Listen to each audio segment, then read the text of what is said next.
shine its ever-loving light on me. At each of the 8 precincts in the city of Charlottesville. There also is a sign that says "Vote Here," which indicates the area where you enter to vote. Remember, voting is not only our privilege, but our responsibility. This November 8th is a most interesting election. You have a contested race for the U.S. Senate, a contested race for the House of Representatives, and 3 referendum items. Inform yourself on all these issues and participate in the process. Remember, it is important. Your vote does count. If you have any questions concerning this, call the registrar's office at 971-3250. Thank you again, and see you on Election Day.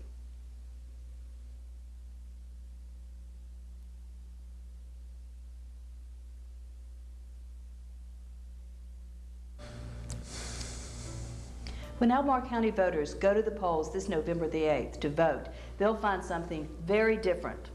Electronic and computerized voting machines. With me today is the County Registrar of Voters, Jim Heilman, and the Secretary of the Electoral Board for the county, Clif Anderson. I'm Mary Flo Stevens, roving reporter, and we're here to tell you about these new voting machines and to give you a demonstration of how they actually work, so voters won't push the panic button when they go to the polls and find this new equipment. Mr. Anderson, why did the county have to replace the old voting machines? For a number of reasons, Mary Flo. In the first place, we've been using these old machines for over 20 years, and they're beginning to give out. And they're not manufactured anymore, so that we've had to buy used machines. Another reason is that these new machines are much easier and quicker for voters to use, and they will be much quicker and more efficient for the election officials to get the results at the end of the day. And who will use these new voting machines? Will they be just in the county or county and city? Just in the county. All of the Albemarle County precincts will use these machines. The city will continue to use their punch card system. Do these machines have a good track record for dependability? Yes, this is only the 2nd place in Virginia that they've been used, but they've been used in many places across the country. So this is the 2nd place in Virginia. We're pretty new here in Albemarle County. Thank you, Mr. Anderson. Now, Jim, show us how it works. Okay. Well, the first thing you'll notice is that when the voter approaches the booth, it's all ready for voting. There's no big red handle that you have to pull like you did on the old machines. Another thing that you'll notice is that the ballot is big, bright, and easy to see.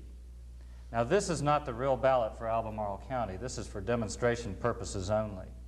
Our ballot this fall will have the United States Senate, House of Representatives, and 3 constitutional amendments on it. Lighted green arrows point to all the office titles that you can vote on. All you have to do to vote is to press the square next to the candidate of your choice. A green light will come on next to the candidate's name. The machine is programmed so that it won't let you vote for more than one candidate for any office. Now, if you've made a mistake, it's very simple to correct it. So there is a sort of built-in panic button. Oh yes, you get to change your mind while you're in there.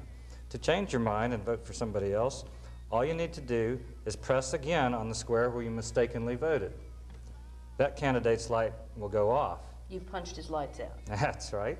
Then you can vote for the candidate you want. If you want to write in a name, you press the square next to the word "write in." Then you go down to the keypad and you actually type in the name that you want. You'll only use this if you want to vote for a name that's not on the ballot.